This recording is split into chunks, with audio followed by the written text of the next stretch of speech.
What motivates you? How does an enlightened person move throughout his or her day? Apparently you have moved into a state of oneness with Source, yet you still have a distinct, unique personality. You are still a self, yet you are also one with God. Can you describe what the state is like for us? Beloved friend, what motivates me? Worldly accolades. Being hung on so many walls in so many churches across the world. All of the many priests and ministers who make a very good living professing to teach my teaching, although they teach fear and guilt and judgment. What motivates me? The bets that I have placed with my comrades in arms, who often believe that I'm wasting my time with humanity. For there are indeed many masters in many dimensions that wouldn't touch this plane with a 10,000-foot pole.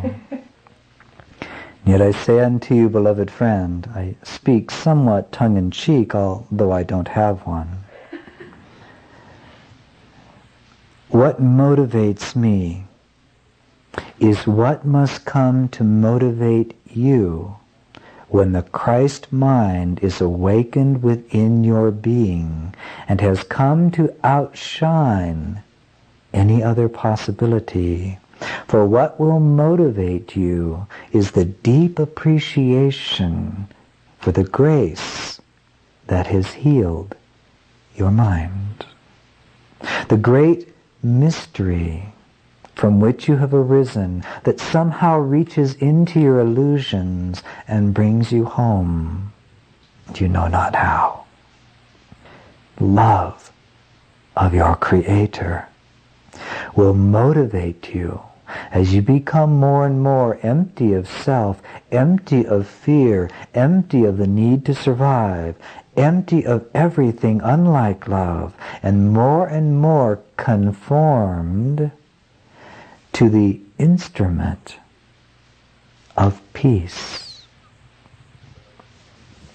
Beloved friend, what motivates me is the very fact that you exist, and that at times within you your soul has cried out to come home.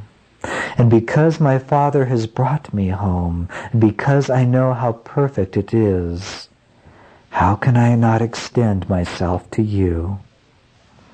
So to my many comrades who seem to wish to avoid ever taking on the human experience, I simply politely nod my non-physical head and say, well, yes, but you see, I know that no one goes home until everyone goes home. I am merely your brother, and I seem to have gone ahead of you a little while. And yet I say this unto you, the way of the heart must cultivate within you and will the recognition that there is no one and nothing outside of you, and that only love has the power to heal. And therefore, everyone that comes into your life is an aspect of your Savior, teaching you to cultivate the forgiveness, the patience, and the willingness to hear not the voice of ego within you, but to trust the guidance of the Holy Spirit in all matters, regardless of how insane it may seem to the world. What motivates me is the grace that released me from all illusion, even as that grace is already at work, accomplishing the same within you. What does it mean to go through the day in an enlightened state? I would be happy to tell you, only I have no days. For a day is a function of time. Time is something I no longer know anything about. It is not something that pervades my beingness. I abide only in what is eternal. And when fear has been completely uprooted from within your beingness, you too will know timelessness. There's a message in that answer. I hope you're listening. Beloved friend, what is it like to be one with the source of all creation, and yet to hold an individuated consciousness? Why not ask yourself? You know perfectly well. For in reality you are one with the source. And again, as the message of this hour has shared, you are acting from your infinite perfection at all times to call qualities of experience, qualities of energy to yourself. That is exactly what I do. The only difference is I have chosen to call only that of the highest possible vibrations, while you are choosing to say to yourself and to me, well, yes, all that bliss stuff is fine, but I still like to get a little taste of drama and suffering. I just want to make sure I've got this down before I leave this plane. In all respects, the choosing mechanism within you is equal to that within me.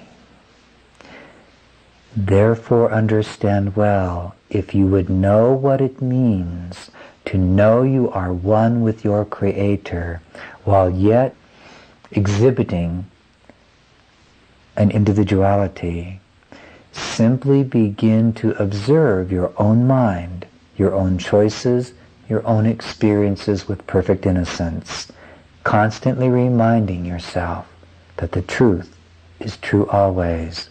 As a sunbeam can never escape the sun, as a wave can never escape the ocean, you remain as you are created to be, and you are given infinite and perfect freedom because you are made in the image of God. Therefore, beloved friend, consider well what you would desire and what your intention will be. Ask yourself moment to moment, what am I truly committed unto?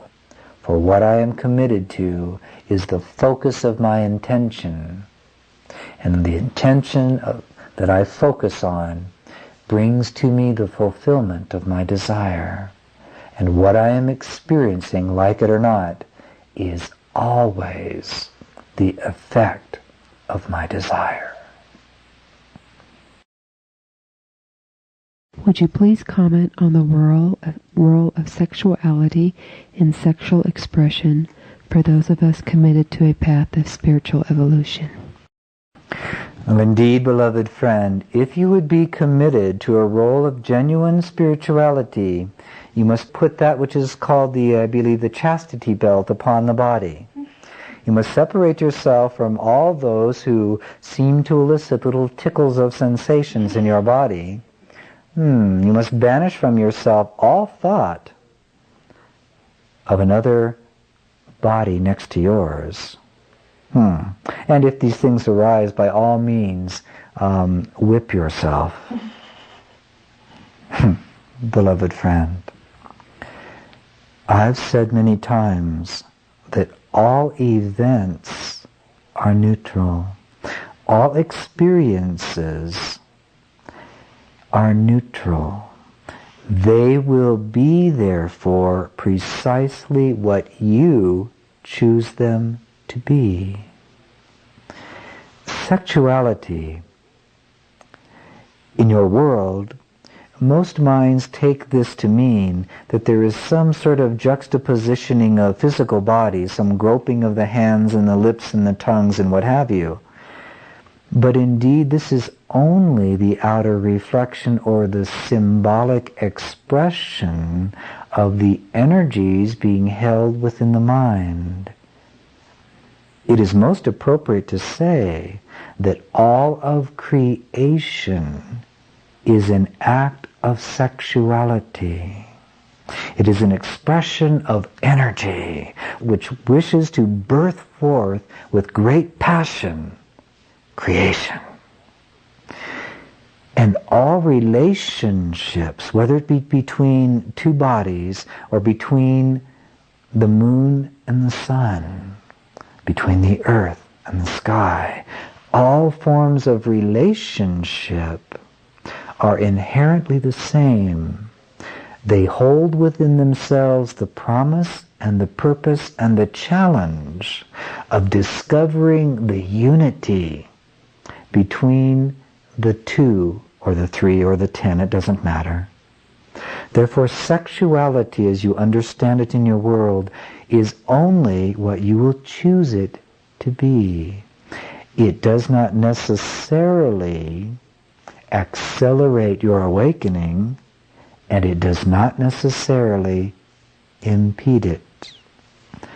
What you approach with sanctity and purity of heart, what you approach in every relationship, what you approach from the recognition that creation streams forth only from the mind of God, and therefore the light of love, the presence of Christ, is present in that one before whom you stand, or perhaps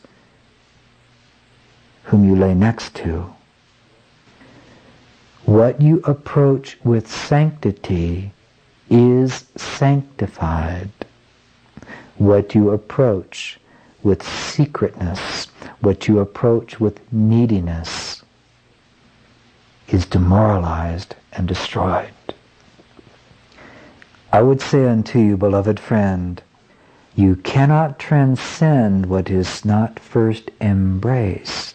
Therefore, search the soul well to see if there is any fear of the great intimacy and vulnerability that can be experienced in sexuality.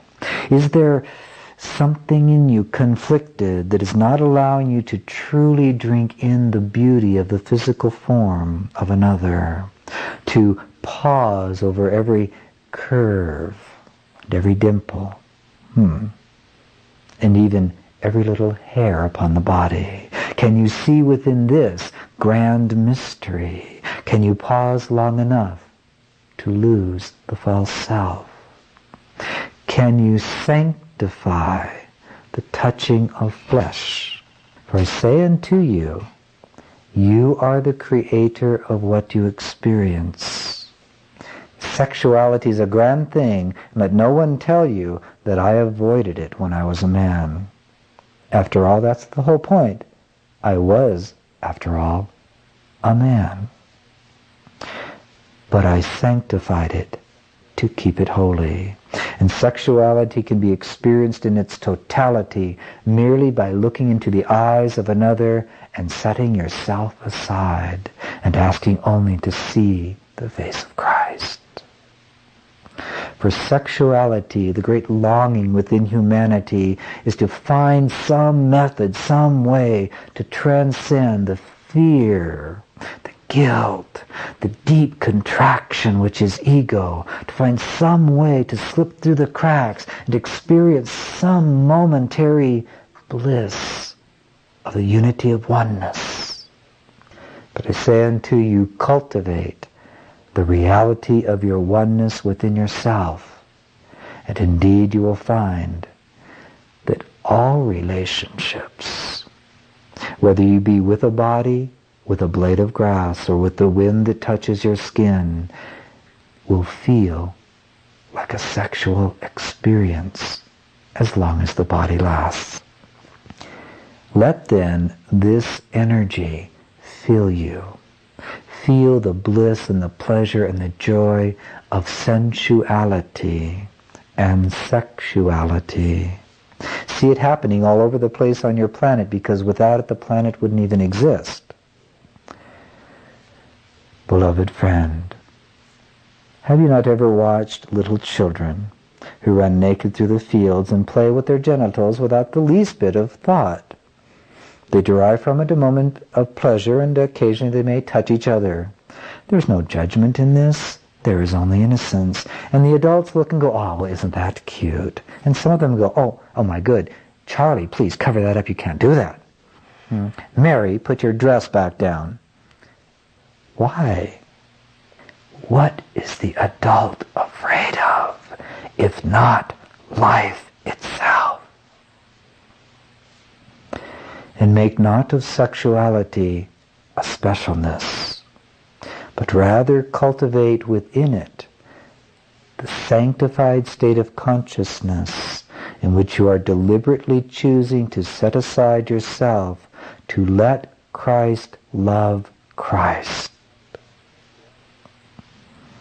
Sexuality is a rather good thing if you choose to use the power of your beingness to sanctify it, that it may be holy.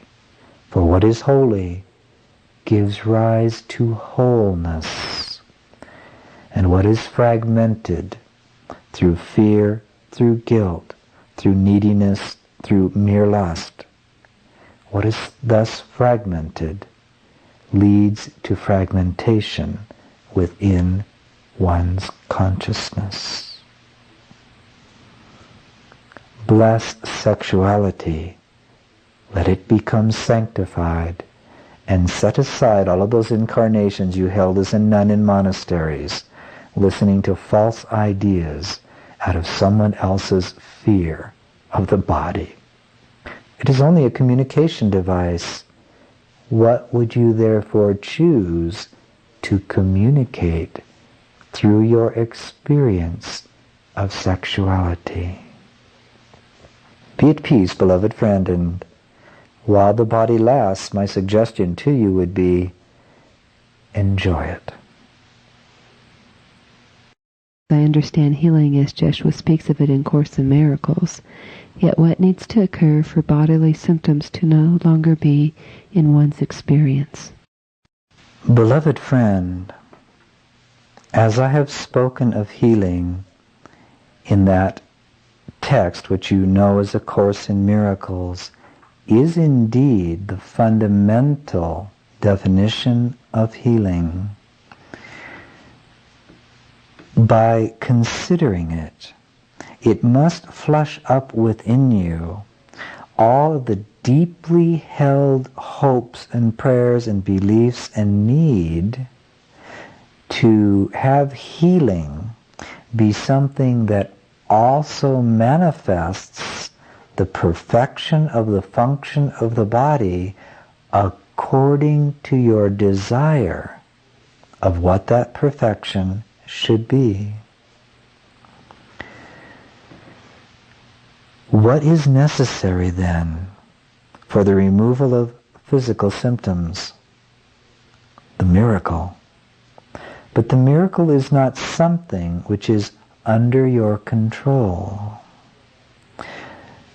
Listen well to the message of this session, for I have indicated already to you and deliberately indicated the answer to your question, and you will find it there. For rest assured, beloved friend, when there arises within the mind the hope or the wish that a physical symptom would leave the body, there must already be the enactment of an ancient belief that the body is what you are, and that therefore dis-ease of some kind, as you would call it this, limits your ability to extend love, to communicate with all of creation, and to be at peace. You may rest assured that when my many friends saw me with a crown of thorns upon my head, they thought, oh, poor loved one. Out of the belief that certainly spirituality must mean the power to overcome everything the mind has judged as a dis-ease. The point that I'm seeking to reach with you is an attempt to dig deep within the depth of your psyche, to bring to the surface with you an ancient belief that true spirituality is recognized by all absence of disease, and that if you were truly whole, it would never arise within the body. Yet I say this unto you, what if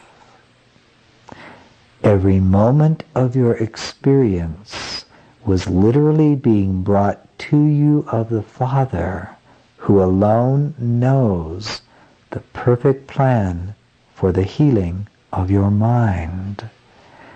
Remember, it is not possible to transcend what is not wholly loved. Therefore, place the attention on deepening the love of self, the exploration of the experience that has been called to the consciousness through the form of dis-ease of whatever kind. Learn to look upon it with the perfect innocence that you would look upon anything else, and see through it, to see that it does not limit you in any way from being the unlimited presence of love.